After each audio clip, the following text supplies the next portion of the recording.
O diabetes é silencioso e exige cuidados para que não desenvolva sintomas graves. Hoje, dia 26 de junho, é o Dia Nacional do Diabetes, data escolhida pelo Ministério da Saúde para chamar a atenção das pessoas para essa doença. E para ajudar a gente até entender um pouco mais sobre isso, a gente vai conversar ao vivo com o Levimar Rocha Araújo, que já está aqui com a gente, presidente da Sociedade Brasileira de Diabetes. Levimar, um ótimo dia para o senhor. Muito obrigado por dedicar um tempinho neste domingo para conversar com a gente. Bom dia, Isabela. Um prazer enorme estar aqui falando com toda a sua audiência aí. Levimar, eu acho que é importante até a gente já começar a nossa conversa falando sobre o diabetes e se é possível você ter uma vida saudável, continuar a sua vida normalmente, mesmo com o diagnóstico de diabetes. Perfeitamente, Isabela. Na verdade, a gente sempre fala que o diabetes ele pode ser uma doença muito grave quando mal acompanhado, mas pode ser um verdadeiro estilo de vida, né? O paciente portador de diabetes, ele tem que lembrar que ele tem que ter uma boa alimentação, ele vai mais frequentemente ao médico, vai ter uma atividade física de pelo menos 150 minutos por semana, e isso pode levar até uma vida mais estável e com mais saúde. Então, o estilo de vida para o diabético, a gente passa essa mensagem de otimismo, né? Ele vai alimentar certinho, não vai cometer aqueles excessos, então, realmente, ele pode ter uma vida muito melhor do que aquela pessoa que não tem o diabetes. Levimar, mesmo assim, sendo uma doença possível de manter uma qualidade de vida, né? A gente sabe que aqui no Brasil, de acordo com os próprios dados da Sociedade Brasileira de Diabetes, a gente tem aí um cenário de 13 milhões de pessoas com a doença e pior, muita gente nem sabe que tem. O que eu imagino que seja mais preocupante, porque se você sabe que você tem diabetes, você consegue se reorganizar, tomar medicação quando necessária, dar aquele ajuste na alimentação. Mas quando a pessoa não sabe, isso pode agravar ainda mais o quadro, correto? Sem dúvida, mas a gente acredita até numa subnotificação, né? 46%, ou seja, quase metade das pessoas que têm diabetes não sabe que tem. Então, na verdade, a gente não tem como, inclusive, evitar essas complicações. Para você ter uma ideia, com o advento da pandemia, segundo a Sociedade Brasileira de Angiologia e Cirurgia Vascular, houve um aumento de amputações. Então, isso nos preocupa bastante, porque o paciente deixou de fazer aquele acompanhamento. Então, às vezes, tinha uma lesão nos pés, e ele não cuidou durante a pandemia. Os pacientes deixaram de ir aos consultórios, aos hospitais, e isso aumentou enormemente o número de amputações. Para você ter uma ideia, Isabela, nós tivemos um recorde, né, em torno de 73 amputações ao dia durante esse período pós-pandemia, justamente pela falta de acompanhamento. Então, a função da Sociedade Brasileira de Diabetes e das outras sociedades afins é justamente alertar. Primeiro, alertar ao diagnóstico, né? Para a pessoa saber que tem o diabetes, como você bem falou, e para poder cuidar com a medicação correta, com uma boa alimentação e com atividade física. Então, essa informação, e hoje a gente chama atenção no Dia Nacional do Diabetes, para a gente estar atento a esse diagnóstico. Então, aquelas pessoas que têm parentes, né, próximos com o diabetes, aquelas pessoas que já têm problema com hipertensão ou com colesterol elevado, mas principalmente aquelas pessoas que têm um aumento da cintura abdominal. Isso tem uma relação muito grande com o diagnóstico de diabetes. Doutor Levimar, até para a gente esclarecer nossos assinantes, muita gente pode não ter essa informação, mas o senhor falou dos sintomas, né? Esse aumento da circunferência abdominal. O que as pessoas devem ficar atentas? Porque assim, a gente sabe que não é todo mundo que consegue fazer um acompanhamento tão periódico com o médico como deveria, talvez por não ter acesso a esse serviço de saúde, mas quais são os sintomas mais comuns que já levantam um sinal de alerta sobre o diabetes? Muito boa pergunta. Então, nós falamos dos sinais, né, que são esses da cintura abdominal, essas pessoas que já possuem, né, hipertensão ou aumento do colesterol, elas têm que estar atentas. Ou possuem parentes, né, próximos com diabetes, principalmente o diabetes tipo 2. Agora, um sintoma muito importante são sintomas relacionados à urina. A pessoa que acorda à noite para urinar. Na medicina, a gente chama de nictúria, que é urinar durante a noite. Então, ela começou a acordar uma vez, duas vezes, é um sintoma de diabetes. Ingerir uma quantidade maior de água durante o dia, né? Uma sede muito constante, um cansaço inexplicável, são sintomas de diabetes.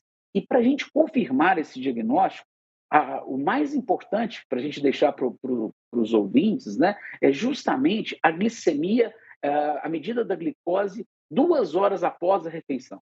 Então, depois do café, depois do almoço, é a primeira glicose que se altera. E muitas vezes a gente fica fazendo só exame em jejum. Então, essa glicemia, 2 horas após a refeição, é a glicemia que deve ficar até 140. E se ela passar de 200 em qualquer hora do dia, já é diagnóstico de diabetes. O senhor comentou a respeito do diabetes tipo 2, até eu queria entender qual que é a diferença entre um e outro e também se há uma diferença de cuidados, de gravidade ou até risco de complicações entre o diabetes tipo 1 e o diabetes tipo 2.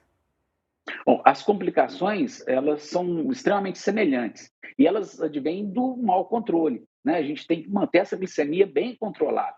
Agora, a diferença, basicamente, o tipo 1, antigamente a gente relacionava o diabetes tipo 1 só com as crianças, mas isso mudou um pouquinho hoje. E o tipo 2 era após os 40, 45 anos, que também tem uma modificação grande. O tipo 1, o portador de diabetes, ele não tem o hormônio fundamental para tirar essa glicose do sangue e colocar dentro da célula, chamado de insulina. Então, ele para de produzir insulina. É uma doença que a gente chama de autoimune. O nosso corpo não reconhece o pâncreas, que é esse órgão produtor, como sendo dele. Então, há uma destruição.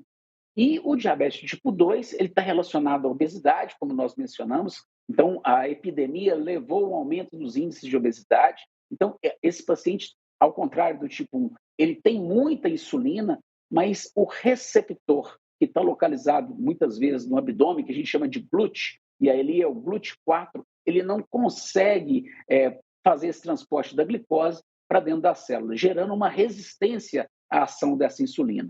Então, o diabetes tipo 2 é uma doença justamente hereditária, né, que tem muito a ver com o ambiente que nós estamos vivendo, com o erro de alimentação e principalmente com o sedentarismo. Como nós aumentamos o número de obesos no nosso país, e principalmente essa obesidade que a gente chama de obesidade tipo maçã, que é essa obesidade centrípeta, a obesidade abdominal, nós também aumentamos o número de pacientes diabéticos tipo 2. E hoje nós temos adolescentes que antigamente aparecia só o diabetes tipo 1, também com tipo 2, justamente pela questão da obesidade. Doutor, que bom que o senhor tocou nesse assunto dos adolescentes, porque hoje, mais cedo, me preparando para essa entrevista, eu estava consultando o site da Sociedade Brasileira, né, de Diabetes, e me chamou a atenção um artigo que vocês publicaram, que os adolescentes com diabetes têm mais risco para transtornos alimentares. E que quando a gente faz esse recorte agora na pandemia, isso também piora, porque a gente teve um aumento de casos de ansiedade, de depressão. E a adolescência é uma fase em que o corpo das meninas, dos meninos, passa por uma transformação gigante. E isso me chamou a atenção, porque entra agora nesse escopo também o diabetes, que pode ser algo que agrave uma situação como um transtorno alimentar. Sim, sem dúvida. Nós temos um departamento na SBD, que é a Sociedade Brasileira de Diabetes, só de transtornos alimentares. E a gente tem uma situação interessante. O diabético, né, no adolescente do sexo masculino, ele passa a usar mais a insulina, que a insulina é um hormônio formador, então ele forma músculo. Então, aquele adolescente masculino, ele passa a usar mais insulina para ganhar massa muscular. E o paciente portador de diabetes do sexo feminino, ele omite as doses de insulina. Então, a gente tem uma patologia chamada diabulimia, que são transtornos alimentares muito frequentes nessa faixa etária. Então, é extremamente importante que a família, que os acompanhantes, né, estejam atentos, porque precisa de um tratamento endocrinológico, né, para rever essa insulina, para rever a alimentação, mas principalmente, algumas vezes vão precisar de medicamentos, né, que ajudem na depressão, que ajudem na ansiedade. A gente tem um número de mais de 25% desses pacientes com depressão, com ansiedade. E a epidemia, né, vamos falar a pandemia do Covid, ela veio atrapalhar.